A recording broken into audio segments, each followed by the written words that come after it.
Esa sección que comenzamos desde la clase número 3 se llama espiral descendente.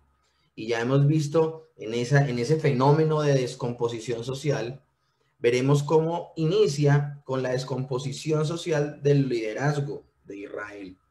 Pero vamos a ver cómo en los últimos 2 capítulos del libro de Jueces vamos a ver que esa descomposición alcanzó al pueblo en general y aún cómo se levantan entre sí las mismas tribus de Israel para destruirse. Hoy vamos a ver algo acerca de ese punto, de cómo se levanta el pueblo contra el mismo pueblo de Dios en el personaje que corresponde el día de hoy.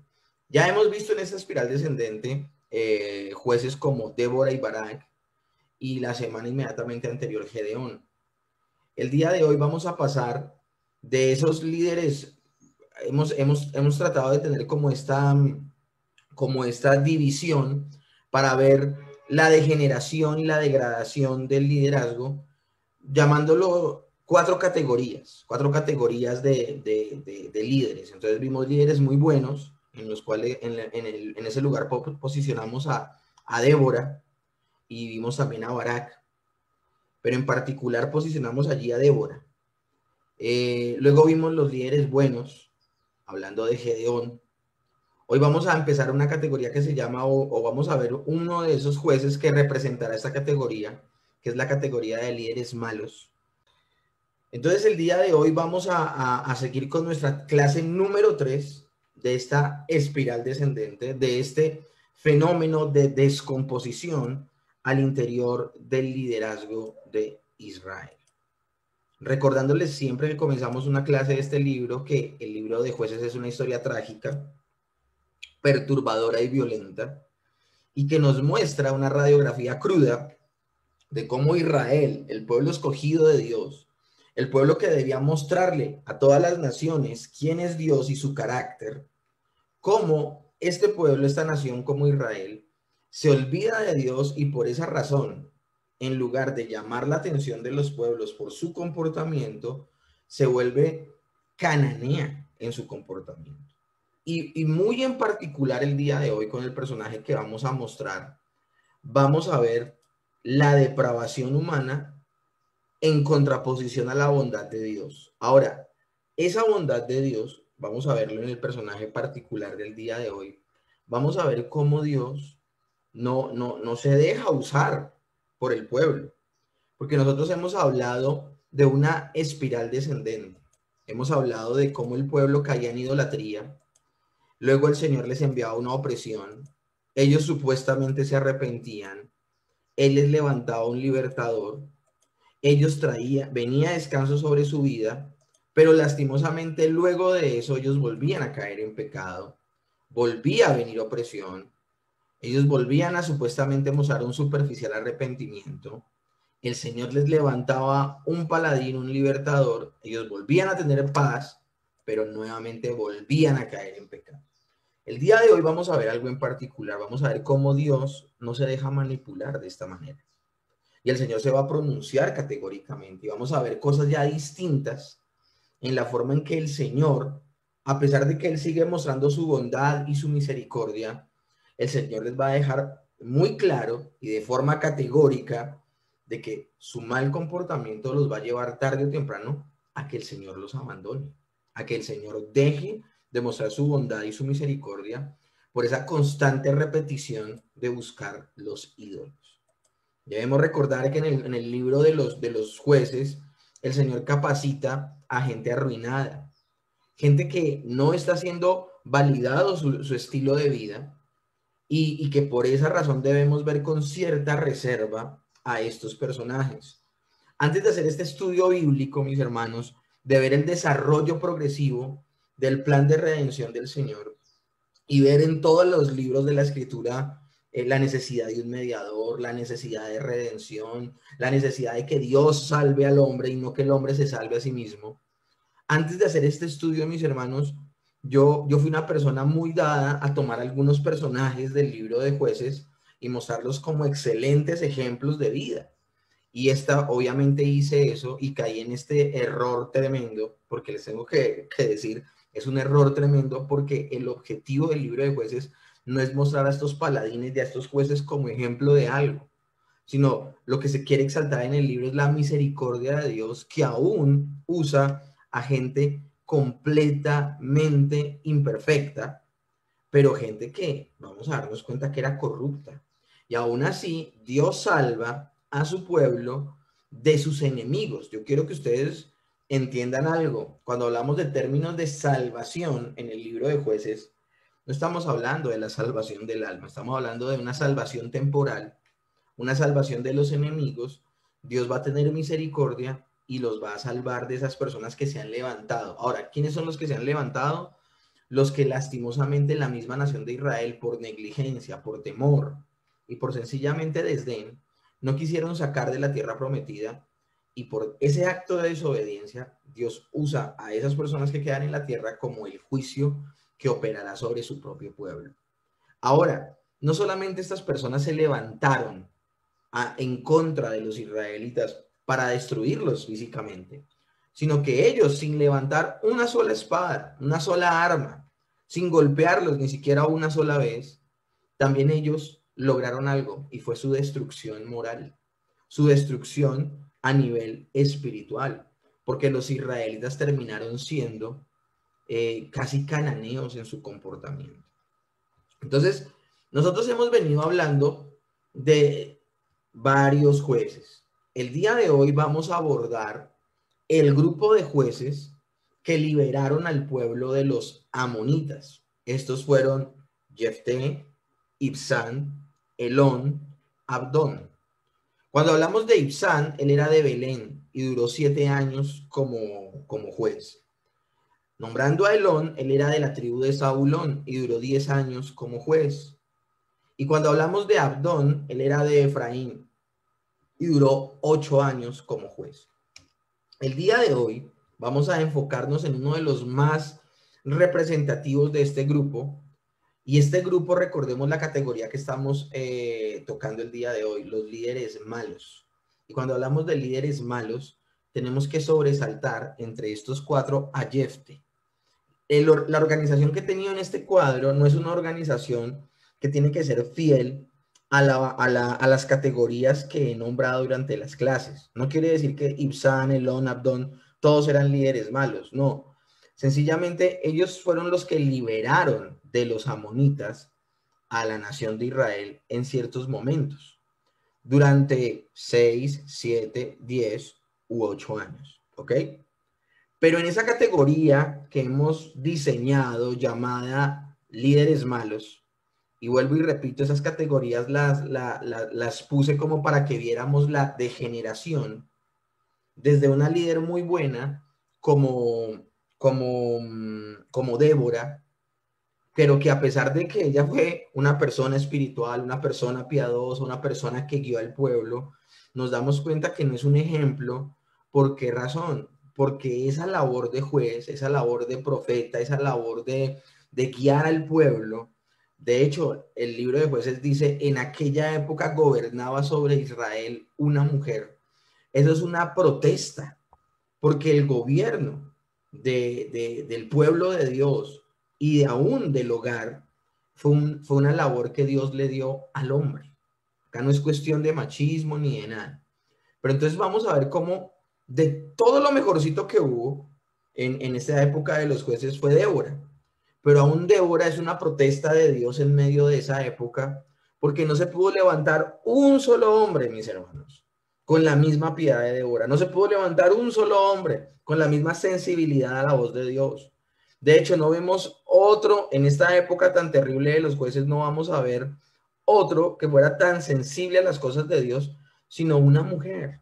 Y esto es tremendo, mis hermanos. Esta situación la vemos también al día de hoy. Vemos al día de hoy mujeres muy piadosas y sus esposos o sus cónyuges reapartados de las cosas de Dios, o personas, hombres muy frescos en las cosas de Dios y están re tranquilos viendo cómo su guía espiritual es su mujer. Y esto, mis hermanos, pues por la misericordia de Dios, el Señor levanta mujeres piadosas en los hogares o en las iglesias. Una tremenda bendición. Aquí esto no es un reproche contra Débora, tampoco es un reproche contra las mujeres que se levantan en esa labor tan bonita. Es un reproche con el vacío que dejan los hombres. porque el Señor fue el que estipuló que el gobierno de la iglesia y del hogar recayera sobre el varón, no sobre la mujer. Entonces vamos a darnos cuenta que en esa categoría que nos hemos diseñado de muy buenos líderes está Débora, pero en sí misma Débora es una protesta en ese momento porque no es el orden divino. Luego vimos una categoría ya no de líderes muy buenos, sino de líderes buenos, como Gedeón, que hizo cosas pues buenas, vemos la mano de Dios, vemos su fe, pero también vemos grandes errores en su carácter, terribles desaciertos que también llevan a reprobar sus acciones.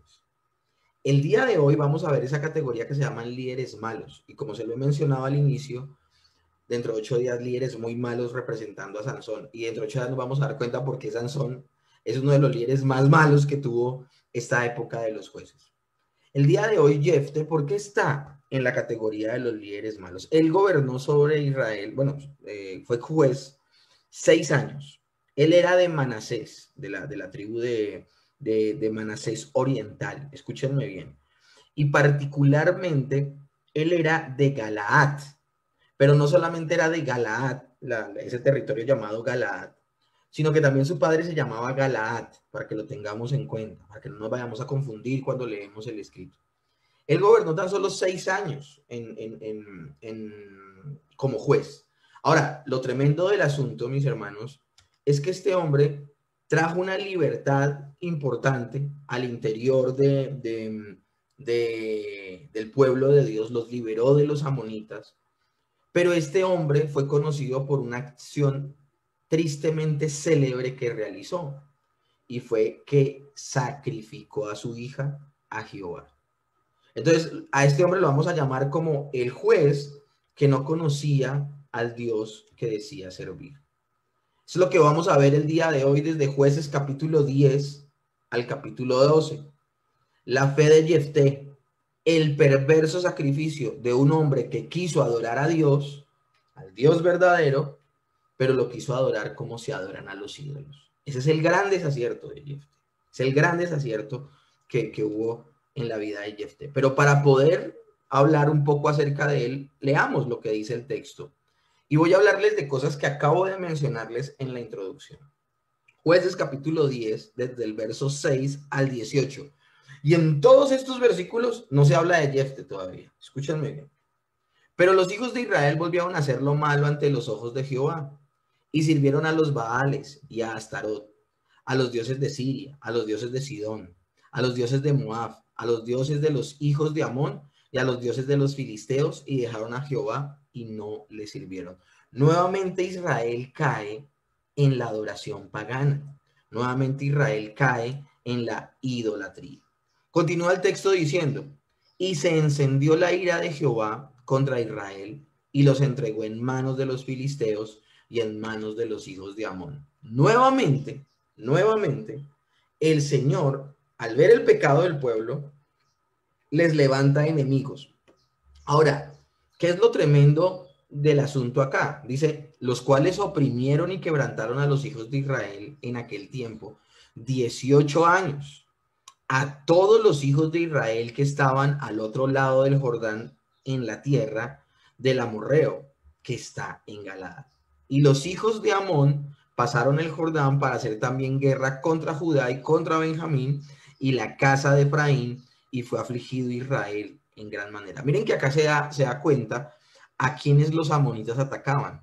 Dice que oprimieron a los de Judá, a los de Benjamín y a los que estaban en Galaad. Por eso es que va a aparecer en escena Jefté. Todavía no va a aparecer, ni siquiera en el verso 18. Lo tremendo del asunto es que dice que fueron oprimidos por los amonitas 18 años. Pero lo que nos vamos a dar cuenta nosotros es que solamente esos 18 años Jefté los liberó durante 7. Tengamos todo este material en cuenta. Pero también quiero que tengamos en cuenta algo el día de hoy.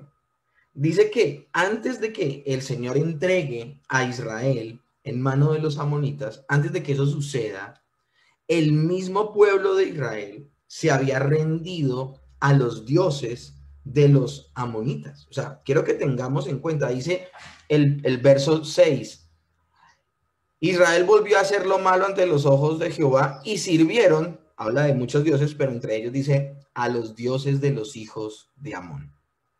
Entonces miren cómo el castigo que Dios trae sobre ese pueblo idólatra es que va a los dioses que adoraron. Los pueblos que adoran esos dioses son los enemigos que el Señor va a levantar. Ah, adoraste a los dioses de Amón, pues va a levantar a los amonitas contra ustedes. Ah, adoraron los dioses de los filisteos. Bueno, voy a levantar a los filisteos en contra de ustedes. Ah, adoraron a los dioses de Moab. Bueno, voy a levantar a los moabitas contra ustedes. Entonces miren esta situación tan tremenda. Una situación donde ellos caen en la idolatría, caen en la bancarrota espiritual, y de la bancarrota espiritual inmediatamente saltan a la bancarrota en cuanto a su paz física, se levantan. Entonces, mis hermanos, la forma en que Dios castiga la idolatría es con esclavitud. Y la forma en que castiga el Señor esa idolatría es llevándolos a que aún ellos caigan en más idolatría. Entonces, esto es importante que lo tengamos en cuenta a la hora de darle un diagnóstico a lo que está sucediendo allí. Ahora ellos están desesperados, 18 años con este asedio de los amonitas. Entonces los hijos de Israel clamaron a Jehová diciendo: nosotros hemos pecado contra ti porque hemos dejado a nuestros dioses y hemos servido a los Baales. Ahora, esto es un arrepentimiento superficial, como se los he dicho en clases anteriores. Pero a mí me llama la atención la respuesta en este caso. Dice: y Jehová respondió a los hijos de Israel: ¿no habéis sido oprimidos de Egipto, de los amorreos, de los amonitas, de los filisteos, de los de Sidón, de Amalec, de Maón, y clamaron a mí y no os libré de sus manos? Primero que todo, el Señor en esta forma de hablarle al pueblo les está diciendo que ellos no solamente cayeron en la idolatría a Baal, ellos cayeron en la idolatría a muchos dioses, a muchos ídolos. O sea, la prostitución espiritual era grandísima. Entonces les reprocha que sencillamente, hombre, si van a confesar, confiesen completos sus pecados. Pero segundo, él muestra también su misericordia y le está diciendo: cada vez que ustedes cayeron en cada una de estas situaciones, no estuve yo ahí y los liberé. Cuando ustedes clamaron, no vine a favor de ustedes y los liberé. Dice el verso 13: mas vosotros me habéis dejado y habéis servido a dioses ajenos. Y se pronuncia en este momento el Señor y les dice: por tanto, yo no os libraré más. Andad y clamad a los dioses que os habéis elegido, que os libren ellos en el tiempo de vuestra aflicción. Y esto es tremendo, mis hermanos, porque ellos están cayendo en idolatría en los dioses de los amonitas, y ahora los amonitas se levantan en contra de ellos, y el Señor les está diciendo: clamen a los dioses de los amonitas para que sea Él el que los libere. ¿Cuál es la respuesta del pueblo de Israel? Y los hijos de Israel respondieron a Jehová: hemos pecado, haz tú con nosotros como bien te parezca. Solo te rogamos que nos libres en este día. O sea, ellos no están pensando en nada más que en su paz civil, que en su paz momentánea y física. Ellos no entienden lo terrible que es la prostitución espiritual, lo terrible que es la idolatría. Ellos le dicen: haz como quieras, pero por favor, en este caso, por favor, líbranos de nuestro enemigo. Eran reinmediatistas, eran retemporales, solo veían el aquí y el ahora, no pensaban en términos de eternidad. ¿Qué hacen ellos? Quitaron entre sí los dioses ajenos y sirvieron a Jehová, y él fue angustiado a causa de la aflicción de Israel. Cuando Dios ve que estas personas toman la decisión de apartarse de los dioses, de los falsos ídolos, Dios se preocupa por la situación de su pueblo. O sea, aunque nosotros seamos infieles, dice la Escritura, Él permanece fiel. Verso 17. Entonces se juntaron los hijos de Amón y acamparon en Galaad. Se juntaron asimismo los hijos de Israel y acamparon en Mizpa. Y los principales y el pueblo de Galaad dijeron el uno al otro: ¿quién comenzará la batalla contra los hijos de Amón? Será caudillo sobre nosotros el que habita en Galaad. Entonces, ellos empiezan a preguntar, los ancianos de Galaad se empiezan a preguntar: bueno, ¿a quién levantamos como general, como juez? que nos guíe. Entonces nos toca enfrentar esta situación, nos toca enfrentar a los amonitas, nos toca salir a la batalla. Pero ¿cuál va a ser la persona valiente que nos conduzca a esta guerra? Han pasado 18 años. Y es allí donde aparece en escena Jefte. Jueces capítulo 11, verso 1 dice, Jefte, Galadaíta, era esforzado y valeroso. Era hijo de una mujer ramera y el padre de Jefte era Galaad. Miren, acá es donde les digo que él no solamente pertenecía a la tribu de Manasés, sino a una ciudad llamada Galaad. Pero coincidencialmente su papá también se llamaba Galaad. Entonces, para que no nos confundamos con esta información. Ahora, él era un hijo ilegítimo. Galaad tuvo muchos hijos, hijos obviamente dentro de su hogar, pero él tuvo a Jefte, Galaad tuvo a Jefte de una prostituta. Entonces esto es importante que lo tengamos en cuenta. Pero la mujer de Galaad le dio hijos, o sea, está hablando de la mujer oficial de Galaad. Le dio hijos, los cuales cuando crecieron, echaron fuera a Jefte, diciéndole, no heredarás en la casa de nuestro padre, porque eres hijo de otra mujer. Huyó pues Jefte de sus hermanos y habitó en tierra de Tob, y se juntaron con él hombres ociosos, los cuales salían con él. El nombre Jefte significa el que abre camino, el que abre camino. Y lo que significa el nombre Tob, que es la ciudad donde él huye para vivir allá y donde se le unen hombres ociosos, eso significa bien, bondad. Eso es lo que significa el nombre Tob. Ahora, es un nombre contradictorio porque esta ciudad es una ciudad de vándalos. Es una ciudad donde si alguien quería que le hicieran un trabajito ilegal, iba allá para contratar a la gente. Eso quiere decir que Jefte, al haber nacido en un hogar disfuncional y al haber sido abandonado por sus hermanos, echado de su casa, él se juntó con gente nada que ver. Se juntó, cuando dice el término hombres ociosos, los cuales salían con él, está hablando de gente que se la pasaba de bandolera. Y cuando dice salían con él, habla de que Jefte se convirtió en un criminal. Eso es lo que está hablando. Robaban, mataban, hacían lo que fuera para sobrevivir.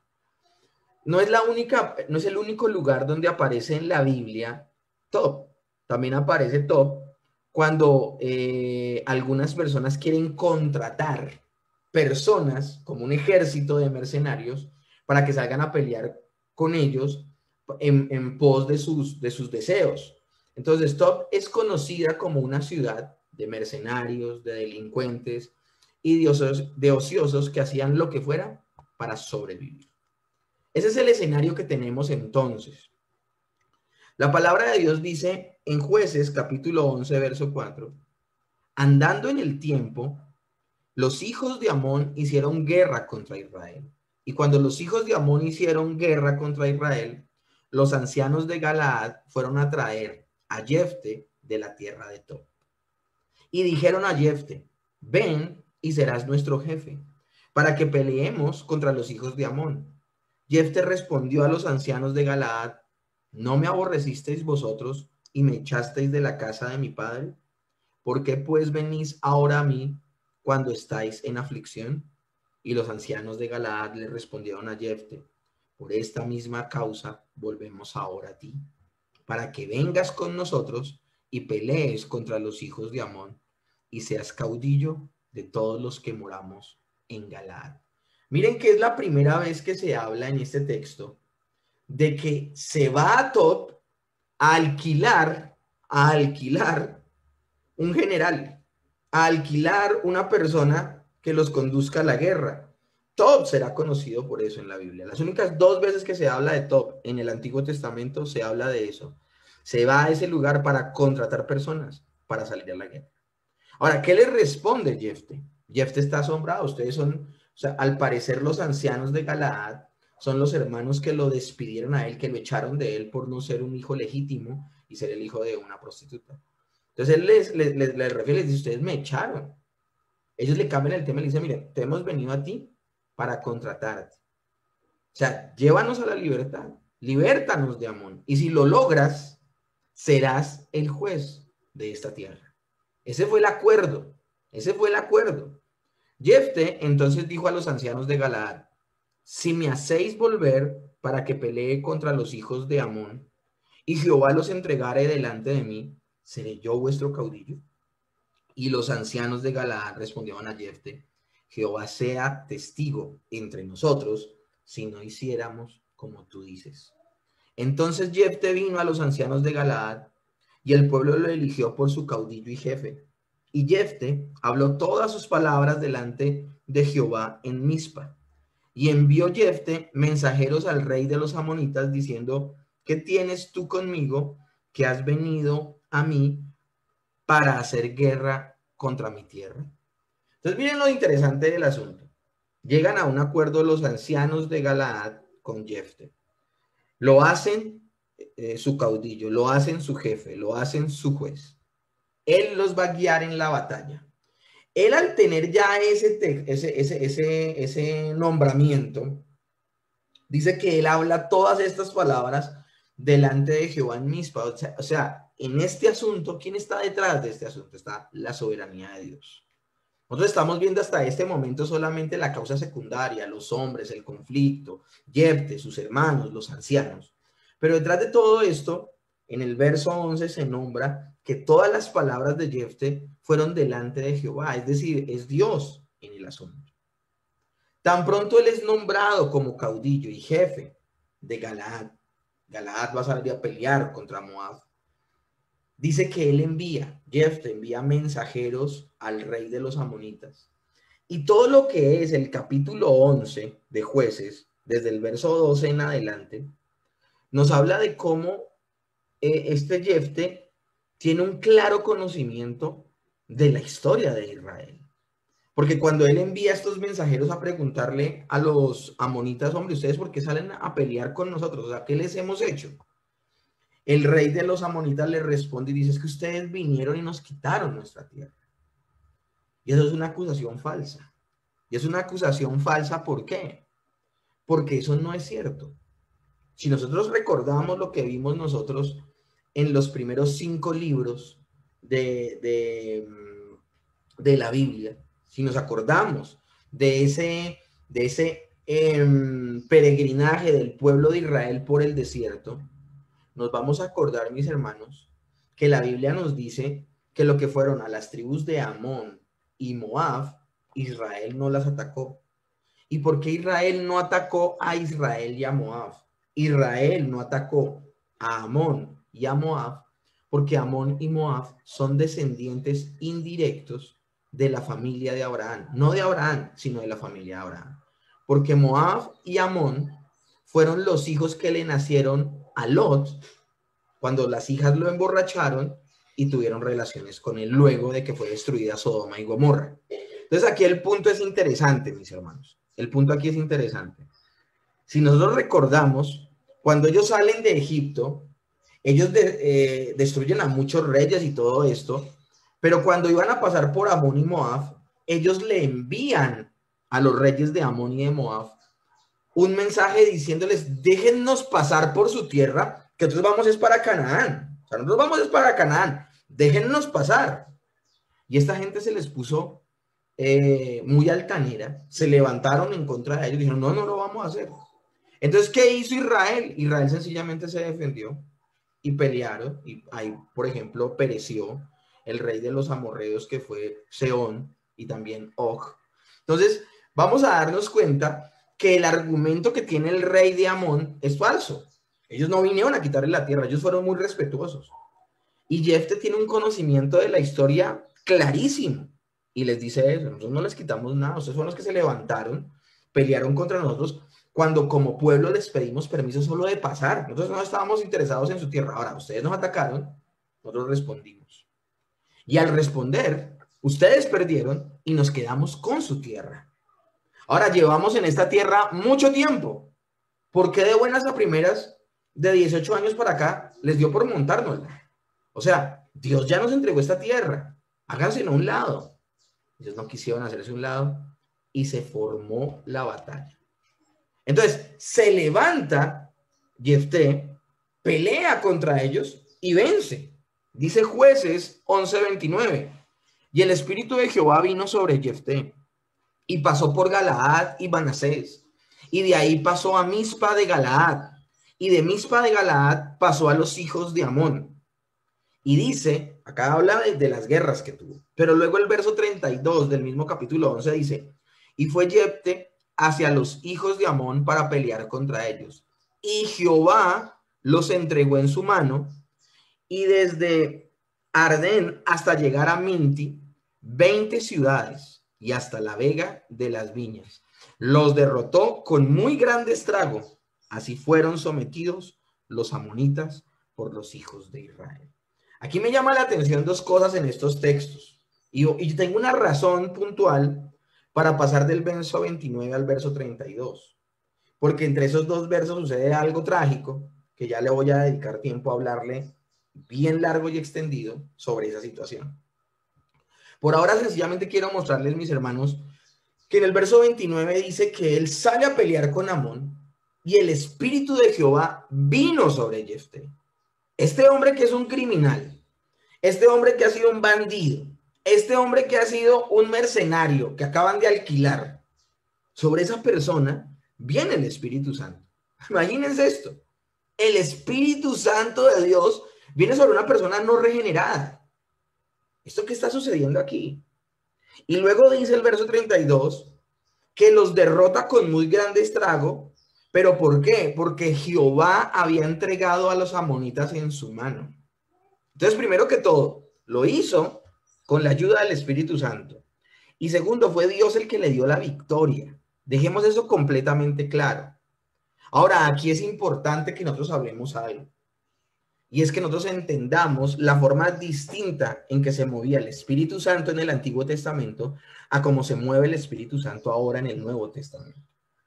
En el Antiguo Testamento se daba el Espíritu Santo a individuos selectos para realizar tareas específicas. Es decir, el Espíritu Santo capacitaba para el servicio en particular. Es el ejemplo de Bezaleel y Aholiab. El Espíritu Santo vino sobre ellos y los capacitó para que hicieran todo el mobiliario del tabernáculo.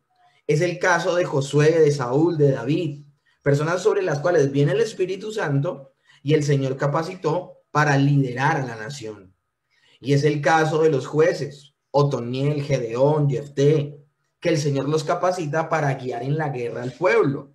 De hecho, el Espíritu Santo le daba fuerzas, en el caso de Sansón, para liberarlos del pueblo. Entonces estamos hablando de que, bueno, y cuando hablo de todas estas personas, no hablo de que todas estas personas fueran unos paganos. Obviamente estamos hablando de errores terribles en Jefté, en Gedeón, en Otoniel. Pero vamos a ver que hubo gente temerosa de Dios, como Josué, como David, como Bezaleel y Aholiab, pero también ejemplos desafortunados como Sansón. Entonces, en esa época, el Espíritu Santo venía de forma temporal a acompañar a las personas para capacitarlas en una labor. Esa era la labor del Espíritu Santo.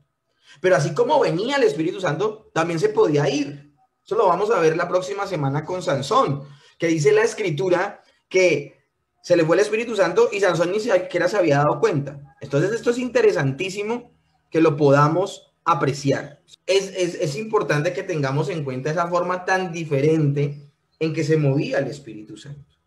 Estamos hablando, mis hermanos, entonces, de que el hecho de que venga el Espíritu Santo y capacite a un juez no quiere decir que la presencia del Espíritu Santo en ese juez apruebe todas las obras que está haciendo ese juez.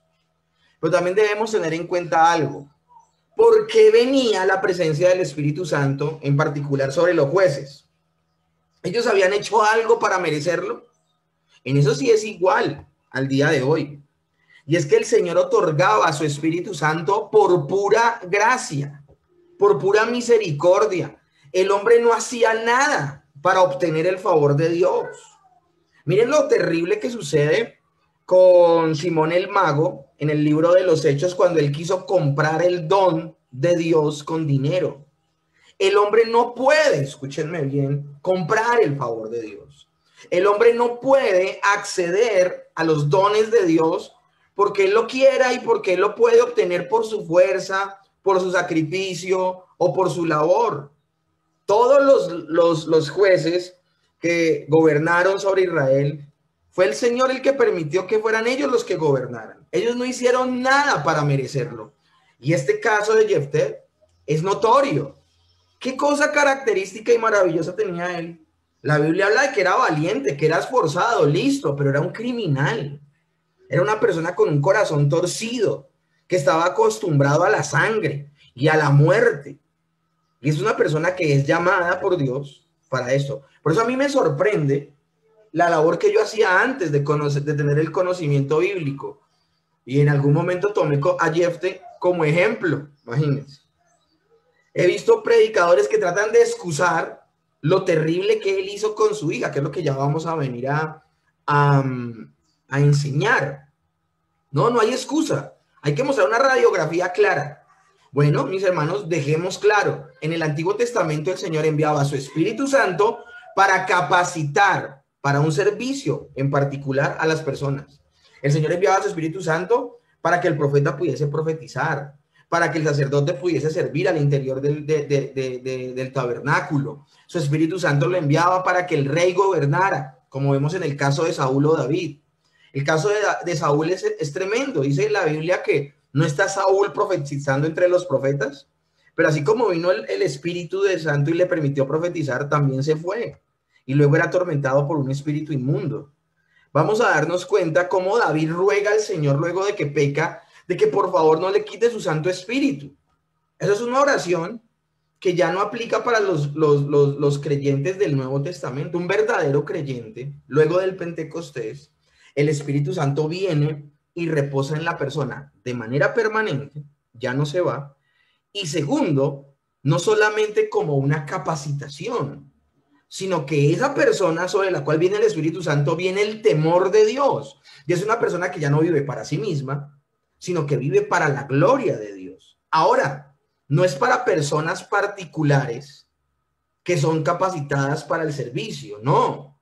El Espíritu Santo viene sobre todos los creyentes. Todos los creyentes. Entonces, esto es interesantísimo que lo podamos tener en cuenta a la hora de ver cómo se movía el Espíritu Santo en el Antiguo y en el Nuevo. ¿Por qué esta situación, mis hermanos? Porque este nuevo mover del Espíritu Santo solo podía venir luego de la muerte, resurrección y ascensión del Señor Jesús al Padre. En ese momento sería enviado otro que nos acompañaría de manera permanente. De hecho, el Espíritu Santo, la tercera persona de Dios, es el sello de la promesa de que heredaremos la vida eterna. Entonces las condiciones cambiaron mucho. No podemos llevarnos la idea de que las personas que tenían el Espíritu Santo en el Antiguo Testamento en ciertos momentos eran personas temerosas de Dios y que creían. Ahora, el Espíritu Santo ha tenido la misma labor siempre. Si las personas del Antiguo Testamento se arrepintieron, fue la obra del Espíritu Santo. Si entendieron la Escritura, fue la obra del Espíritu Santo. Y si permanecieron en la fe, fue la obra del Espíritu Santo. Esa era la forma en que de manera general se movía el Espíritu Santo en los creyentes, en ese remanente escogido por gracia en el Antiguo Testamento. Pero el Espíritu Santo no era esa presencia permanente, sino que iba y volvía. Por esa razón podemos decir que la lucha contra el pecado de las personas en el Antiguo Testamento fue un fracaso. Ellos no todo el tiempo se guardaban en santidad. ¿Por qué? Porque no todo el tiempo estaba el Espíritu Santo presente. Sencillamente los acompañaba. En el Nuevo Testamento ya no va a ser la compañía del Espíritu Santo, sino que el creyente va a ser la habitación del Espíritu Santo. Todo eso tenía que aclarárselos, mis hermanos, para que podamos entender cómo el Espíritu del Señor vino sobre alguien como Jefté, cómo el Espíritu de Dios vino sobre alguien como Gedeón, o vamos a ver cómo el Espíritu Santo pudo venir sobre alguien como Sansón. Entonces, para que lo tengamos en cuenta. Acá lo que hemos dado cuenta con este texto, con estos textos, es que Jefté tiene el respaldo de Dios. Es Dios el que soberanamente ha permitido todas estas situaciones. Y él va a salir contra el pueblo de Amón y lo va a vencer. Todo esto será por la gracia de Dios. Pero mis hermanos, sucede lo inaudito. Y es aquí donde nos podemos dar cuenta que lastimosamente, tengo que decirlo, lastimosamente, el él no conoce verdaderamente a Dios. No conoce verdaderamente a Dios. Antes de entrar en esto, quiero volver a repetir muchas cosas de las que dije. El Espíritu Santo en el Antiguo Testamento, cuando evaluamos todas las personas que les acabo de nombrar, estas personas eran capacitadas por el Espíritu Santo para una labor en particular. Pero este otorgamiento, esta presencia del Espíritu, no tenía nada que ver con la condición espiritual de las personas. Sansón era un hombre que, a excepción del día de su muerte, que fue el único día donde vimos que tuvo temor de Dios, vivió para satisfacer sus deseos carnales.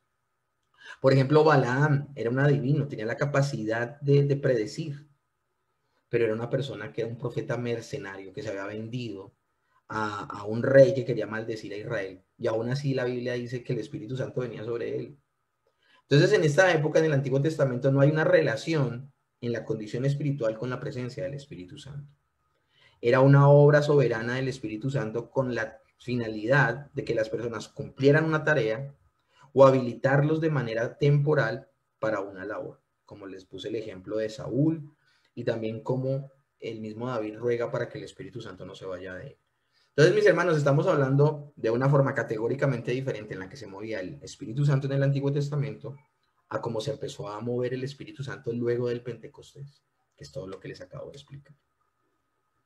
Y aquí es donde viene, mis hermanos, el desafortunado voto que hace Jefté con su hija. Estamos hablándoles de que, ¿qué hizo Jefté para ser escogido como juez? Nada, nada, absolutamente nada. Es que aún las condiciones que nos muestra la Escritura, una persona que fue echada por sus hermanos y que luego es alquilada por ellos para que los defienda, y que Dios use esta situación para que Jefté sea un paladino, un juez protector de la nación, pues bueno, ahí nos estamos dando cuenta que no, él no tenía nada. O sea, él no se presentó delante de Dios diciéndole, mira, por esto y por esto puedes usarme. ¿Por qué yo interrumpo en la diapositiva pasada del verso 29 y paso al 31-32? Porque en el verso 30, miren lo que dice la Escritura. Jueces 11:30. La Biblia habla de que el Espíritu Santo vino sobre Jefté. Él convoca a las personas que van a salir a pelear contra él. O sea, Dios está con él. ¿Qué necesidad tiene Jefté de hacer esto? O sea, bueno, soy categórico, porque hay gente que aún dice que fue Dios el que lo impulsó. No, para nada. Esto sale de un corazón de un hombre que no conoce a Dios. Esto es la contradicción. El Espíritu Santo está sobre él, lo está capacitando para liberar al pueblo de un pueblo opresor. Pero a pesar de tener la presencia del Espíritu Santo para esa labor, él es incapaz de conocer el carácter de Dios. ¿Y por qué? Porque él no es un hombre espiritual, él no va a las Escrituras, él no tiene un culto verdadero a Dios, él está permeado por la cultura en la que vive y hace un desafortunado voto. Y Jefté hizo voto a Jehová diciendo, si entregares a los amonitas en mis manos, cualquiera que saliera de las puertas de mi casa a recibirme cuando regrese victorioso de los amonitas, será de Jehová y lo ofreceré en holocausto. El término lo ofreceré en holocausto es matarlo, es sacrificarlo. El holocausto era el sacrificio que era del todo quemado. En ese sacrificio se sacrificaba al cordero y se quemaba completamente el cordero, es decir, no se sacaba una porción para alimentar ni al sacerdote, ni al oferente, al que ofrecía el sacrificio, no, era del todo quemado. Es lo que está diciendo: la primera persona que salga de mi casa, la ofreceré en sacrificio. O sea, ¿cómo una persona puede tener la cabeza para decir esto? Ahora, él no se imagina quién va a salir. Él no se imagina quién va a salir. Dice el verso 34. Entonces volvió Jefté a Mizpa, a su casa. Ahora, antes de leerles el texto, cuando Jefté hace ese voto, le dice: si entregares a los amonitas en mis manos, haré este sacrificio. Mis hermanos, eso también muestra incredulidad de parte de Jefté. De hecho, Jefté está queriendo comprar el favor de Dios. Eso es lo que hacen las personas que adoran a los ídolos. Las personas que adoran a falsos dioses quieren comprar el favor de sus dioses con sus sacrificios. Esto es lo tremendo, mis hermanos. Esto es lo inaceptable, es lo inaudito. Ahora, lo que menos se imagina Jefté es que la que va a salir a recibirlo es su única hija. Y el texto bíblico aclara su única hija, como también lo dice en Génesis 24, cuando el Señor le pide a Abraham que sacrifique a Isaac, donde dice, dame a tu hijo, a tu único. Ahora, ustedes saben la historia, él obedece, pero luego el Señor le muestra que no hay necesidad de que haga tal cosa, porque es Dios quien ofrece un sacrificio perfecto por las personas, por sus hijos. Mis hermanos, hay una cosa impresionante. Esto sucede después de Génesis. Si Jefté es una persona tan buena en la historia, si Jefté es una persona tan buena que se acuerda de todo lo que ha sucedido en el camino de peregrinaje del pueblo de Dios por el desierto, si él se acuerda de lo que sucedió con Amón y con Moab, ¿por qué no se acuerda de lo que sucedió con Abraham? ¿Por qué no se acuerda de eso? Porque él es tan selectivo en la forma de recordar lo que está escrito. ¿Por qué razón? ¿Es un olvido a priori o es un olvido voluntario?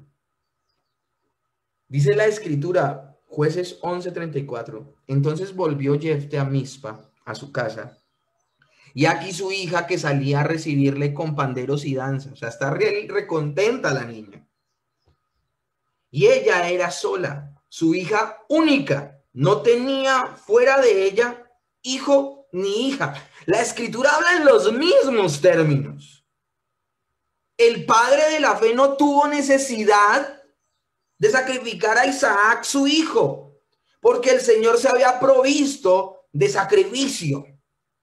Esa es la diferencia, mis hermanos, entre todos los dioses paganos, entre todos los ídolos y Dios verdadero, nuestro Dios verdadero. Esa es la diferencia entre todas las religiones paganas y el cristianismo, mis hermanos. Todas las religiones demandan que el hombre haga algo para salvarse. Mientras que el cristianismo lo que nos enseña es que el hombre no puede hacer nada para salvarse. No puede hacer nada para agradar a Dios. Todas las religiones paganas enseñan que los hombres tienen que sacrificar algo para agradar a Dios. Y agradando a Dios, procurarán su propia salvación. Todas las religiones hablan de que el hombre puede hacer algo para salvarse. El cristianismo no dice eso. El cristianismo dice el hombre no puede hacer nada. El cristianismo dice el hombre está tan perdido en sus delitos y pecados, está muerto y es incapaz, que él no puede hacer nada para salvarse, que la única forma en que se pueda salvar el hombre es que Dios mismo lo salve. ¿Y cómo salva Dios al hombre?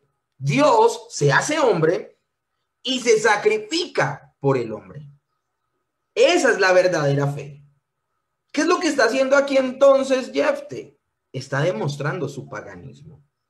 Y está llegando al colmo porque dice el verso 35.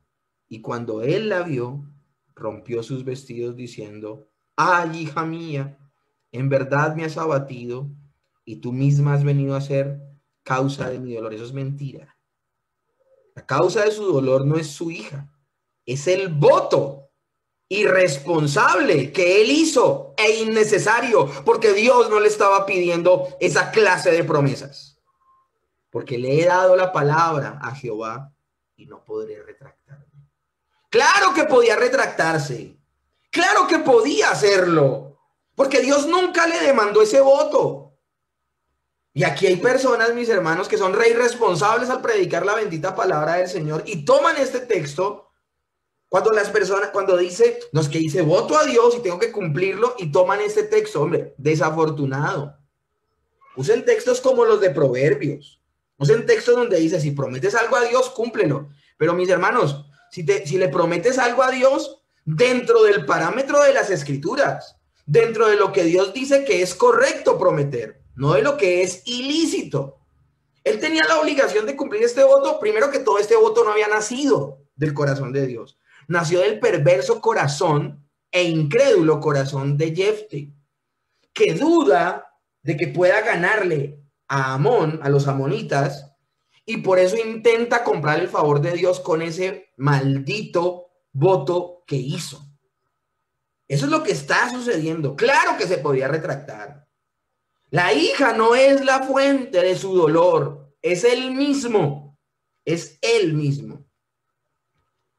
Entonces, mis hermanos, podemos decir claramente que Jefté no conoce a Dios, no conoce su carácter, no conoce al Dios que sirve. O sea, ¿cómo puede suceder esto? Y mis hermanos, lo triste es que eso sucede al día de hoy.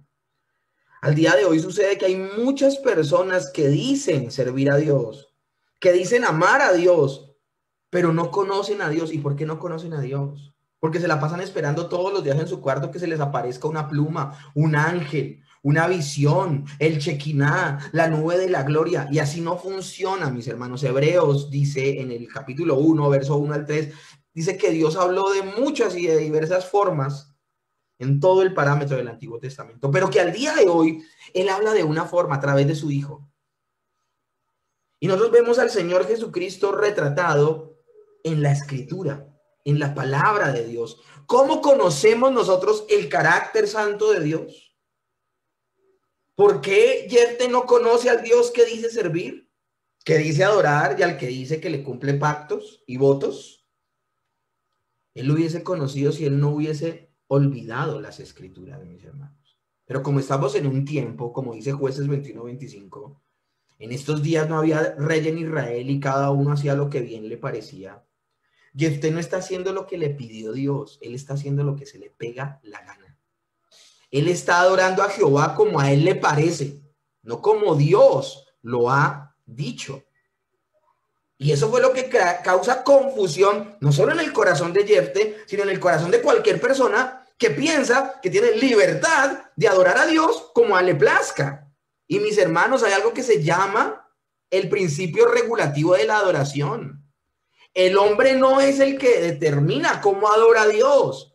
Es Dios quien ha determinado en su palabra cómo le adoramos.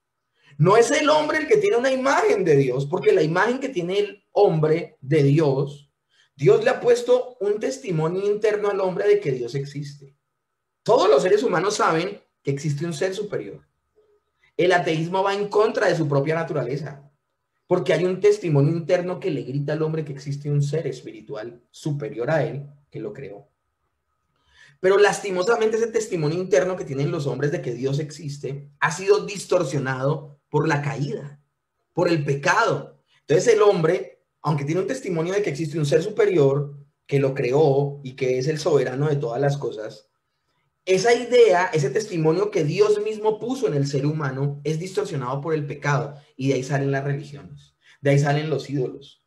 La gente se hace un Dios a su manera, a su acomodo, y eso es lo que trae la confusión. Entonces, mis hermanos, ¿cómo hacemos nosotros para conocer a Dios? ¿Cómo hacemos para conocer a Dios?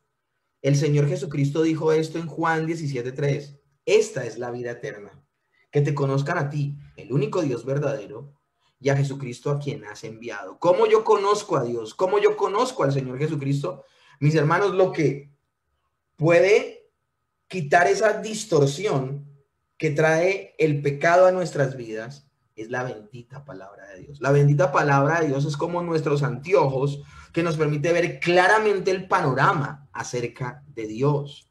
Es el que permite ver claramente el panorama acerca de Dios.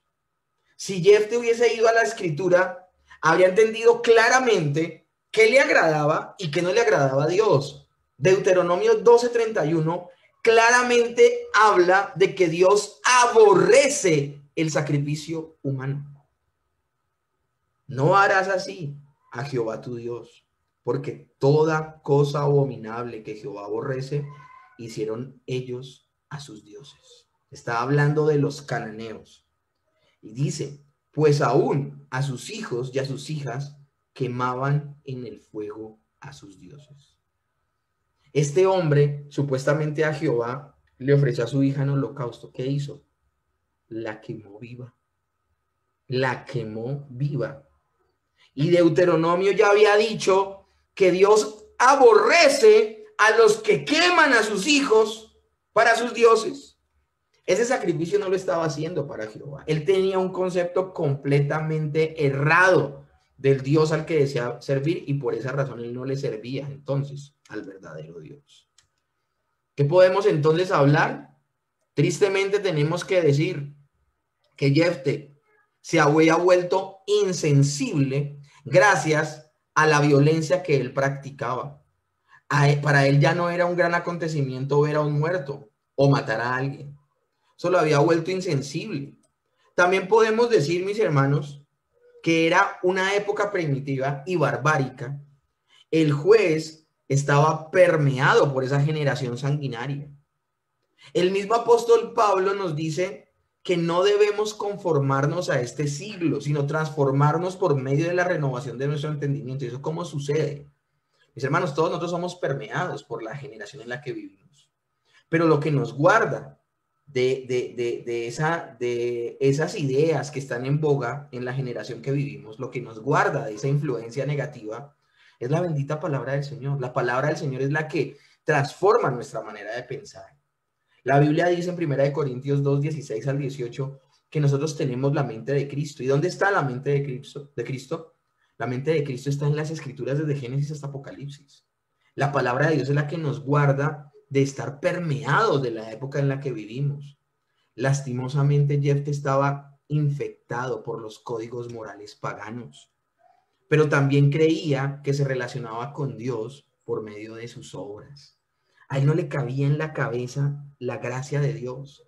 A él no le cabía en la cabeza que Dios le diera la victoria sin él hacer nada. Y cuando hablo de sin hacer nada es sin hacer un sacrificio, sin ofrecer algo, sin prometer algo. No, él no conoce la gracia. Y por esa razón cae en la práctica de los cananeos, de sobornar a sus falsos dioses con sacrificios humanos. Mis hermanos, eso es tan primitivo que aún los indígenas lo practicaban para que lloviera. Este hombre tuvo un comportamiento terrible. Mientras que el verdadero creyente solo muestra una clase de sacrificio a Dios, y es el autosacrificio. Y cuando hablo de autosacrificio no estoy hablando del harakiri, no estoy hablando de matarnos, hablo del sacrificio que precisamente Romanos 12, verso 3 habla. No os conforméis a este siglo, sino transformaos por medio de la renovación de vuestro entendimiento, para que comprobéis con la buena voluntad de Dios agradable y perfecta. Dice, presentad vuestros cuerpos en sacrificio vivo, santo y agradable a Dios, que es vuestro culto racional. Cuando hablo de autosacrificio, estoy refiriéndome, mis hermanos, a un verdadero creyente que ya ha sido salvo, practica en su vida la mortificación al pecado. Es decir, el sacrificio que le presentamos a Dios es un sacrificio post-salvo. No es un sacrificio que le presento antes de ser salvo. O sea, yo me guardo de la maldad para poder ser salvo. No. ¿Qué hicimos para ser salvos? Nada en absoluto. Por su gracia, por su misericordia, estando muertos en nuestros delitos y pecados, fue que Cristo murió por nosotros. No hicimos nada. Pero una vez somos salvos, ¿cuál es el autosacrificio que presentamos? El autosacrificio que presentamos es que vivimos para la gloria de Dios y mortificamos el pecado, porque aún hay un remanente de pecado en nuestras vidas, y aunque nuestra carne se muera de ganas por pecar, el Espíritu Santo gana la batalla y le decimos al pecado, no. Ese es el sacrificio vivo, santo y agradable a Dios. Ese es nuestro culto racional, y no es para agradar a Dios. Es porque ya por su gracia y misericordia hemos sido salvos. La forma de mostrar nuestro agradecimiento es viviendo para su gloria, sometidos a Él, porque no solo es nuestro Salvador, sino es nuestro Señor. Incluso esto del autosacrificio no es para buscar el favor de Dios, sino como agradecimiento a su gracia. Ahora, ¿por qué Jefté no rompe el voto? No rompe el voto a pesar de que Dios le dio la victoria sin nada. O sea, Dios no le estaba pidiendo a él nada. ¿Por qué él no rompe el voto? Alguien dirá, porque era una persona de principios. Mira, Jefté era cualquier cosa menos una persona de principios. Jefté no comprende el concepto de la gracia, pero por otro lado se niega a confiar verdaderamente en Dios. Su concepto de Dios, como les digo, es pagano y cree que si no sacrifica la vida de su hija, Dios lo matará a él. En realidad él no confía en Dios. Y en realidad ni siquiera sus lágrimas llegan a ser del todo ciertas. Sí, sufría porque tenía que matar a su hija. Pero es que él prefiere matar a su hija para cuidar su propia vida, porque él dice, si no cumplo, Dios me mata. Un verdadero padre, mis hermanos, da la vida por su hija. Pero este hombre termina matándola porque él no ama a Dios. Él le tiene miedo a Dios y por eso cumple su voto. Una muestra terrible del paupérrimo estado de los líderes que habían en Israel. Que Dios use a una persona no es señal de que ella en verdad ame y haya rendido su vida a Dios. Y finalmente terminamos la historia de Jefte con esta desafortunada situación. Capítulo 12 del verso 1 al 6. Entonces se reunieron los varones de Efraín y pasaron hacia el norte y dijeron a Jefte, ¿por qué fuiste a hacer guerra contra los hijos de Amón y no nos llamaste para que fuéramos contigo? Nosotros quemaremos tu casa. Miren, ustedes se acuerdan en la clase anterior hablamos de cómo los de Efraín también fueron a buscarle problemas a Gedeón, diciéndole, hombre, ¿por qué no nos buscaste para ir a pelear? En su momento hablábamos de que Dios no permitió que Gedeón fuera con tanta gente para que el pueblo no se quedara con la gloria de la batalla, que la gente supiera que fue Dios el que les dio la victoria. Cuando vienen precisamente estas personas, los varones de Efraín, le hacen la misma llamada de atención a Gedeón. Gedeón fue muy diplomático, les dijeron, tranquilo, yo les reservé a ustedes una partecita de la batalla, vengan, ayúdenme en esta parte. Y ahí tuvieron una conquista. Ahora, lo que buscaban los de Efraín era llevarse la gloria de la batalla. La tribu, pues, que como que fue su constante. Porque ahora luego de muerto Gedeón, y luego de esta situación, vuelven a aparecer los de Efraín y le llaman la atención a Jefte y le dicen, ¿por qué no contaste con nosotros para ir a la batalla? Él fue a pelear solamente con los de Galaad. Pero en esta oportunidad, ellos no se van a dejar embolatar como con Gedeón. Y les dice, no nos llamaste para que fuéramos contigo, nosotros, y lo amenazan, nosotros vamos a quemar tu casa contigo. ¿Cómo le responde Jefte? ¿Cómo responde un mercenario? ¿Cómo responde un asesino? ¿Cómo responde una persona que está acostumbrada a la muerte? ¿Cómo responde una persona que acaba de sacrificar a su hija? Y Jefte le respondió, yo y mi pueblo teníamos una gran contienda con los hijos de Amón, y os llamé y no me defendiste de su mano. ¿Qué fue lo que sucedió, mis hermanos? Había un vacío. Nadie quería salir a pelear contra Amón. Todo el mundo estaba siendo cobarde, al punto de que los ancianos de Galaad tienen que pedirle ayuda al que menos le querían pedir ayuda, que era su hermano sanguinario, a la oveja negra de la familia. ¿Cómo son tan descarados los de Efraín y decirle, ¿por qué no contaste con nosotros? La pregunta más bien sería, hombre, ¿por qué ellos no tomaron la iniciativa de levantarse y pelear contra los de Amón? Viendo pues que no me defendías, arriesgué mi vida y pasé contra los hijos de Amón y Jehová me los entregó. ¿Por qué pues habéis subido hoy contra mí para pelear conmigo? Entonces reunió Jefte, miren, esta es la respuesta de la que les hablo. Entonces reunió Jefte a todos los varones de Galaad y peleó contra Efraín, y los de Galaad derrotaron a Efraín, porque habían dicho, vosotros sois fugitivos de Efraín, vosotros los galadaitas, en medio de Efraín y de Manasés. Y los galadaitas tomaron los vados del Jordán a los que Efraín había sido acreedor. En la batalla que tuvieron con Gedeón, ellos tomaron unos vados y conquistaron alguna tierra. Esa tierra se las quitaron los de Galaad. Y aconteció que cuando decían los fugitivos de Efraín, quiero pasar, los de Galaad les preguntaban, ¿eres tú Efrateo? Sí, él respondía. No, entonces le decían, ahora pues di Shibolet. Y él decía Sibolet, porque no podían pronunciarlo correctamente. Entonces le echaban mano y le degollaban junto a los vados del Jordán. Y murieron entonces de los de Efraín, escuchen este número, 42,000. Esos fueron los que murieron en manos de Jefte, 42,000. Es verdad, él no buscaba pelea y bonche con los de Efraín. Los de Efraín fueron los que se levantaron. Pero aquí sucede algo desafortunado. Y es que Jefte no solamente mata a los paganos, sino que empieza a matar a su propia gente. Ahora, es algo que él hace en principio defendiéndose, pero luego no lo hace solo defendiéndose. Esto de decirles que nombren una palabra y al nombrarla ellos tenían un acento especial los de Efraín. No podían nombrar Shibolet, sino Sibolet. Su misma boca los delataba.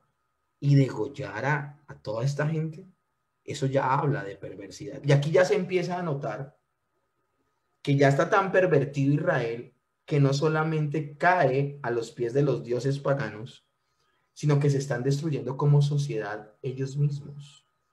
Dice la escritura, y Jefte juzgó a Israel 6 años, y murió Jefte Galaadita, y fue sepultado en una de las ciudades de Galaad. Así termina, de desafortunada, la historia de Jefte. Vemos que la espiral descendente sigue descomponiéndose, sigue cayendo en mayor maldad del pueblo y sigue habiendo una situación de descomposición que ahora está afectando a todo el pueblo.